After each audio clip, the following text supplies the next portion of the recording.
ابو حنیفہ رحمۃ اللہ علیہ، انہوں نے کبھی نہیں کہا فرقے پیدا کرو، لیکن لوگوں نے ان کے نام پر فرقہ پیدا کیا۔ امام احمد بن حنبل رحمۃ اللہ علیہ، انہوں نے کبھی نہیں کہا کہ میرے نام سے فرقہ پیدا کرو، مگر لوگوں نے فرقہ پیدا کیا۔ امام مالک رحمۃ اللہ علیہ، انہوں نے اپنی زندگی میں کبھی نہیں کہا کہ لوگوں میرے نام کے فرقے پیدا کرو، مگر لوگوں نے فرقے پیدا کیا۔ امام شافعی رحمۃ اللہ علیہ، انہوں نے بھی کبھی اپنی زبان سے یہ نہیں کہا کہ میرے نام کا فرقہ پیدا کرو، مگر لوگوں نے فرقے پیدا کیے۔ جب فرقے پیدا ہوئے تو تقلید جنم لی، تقلید پیدا ہوئی، جس کی بنیاد، جس کی بنا پر مسلمانوں کے درمیان اجتماعیت کا رجحان ختم ہو گیا۔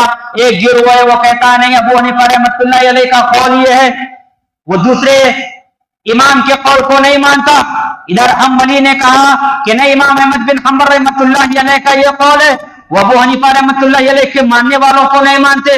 امام شافعی نے کہا نہیں، امام شافعی کے ماننے والوں نے کہا کہ فلاں مسئلے میں امام شافعی کا یہ قول ہے، اور وہ دوسرے گروہوں کو اور دوسرے فرقوں کو نہیں مانتے۔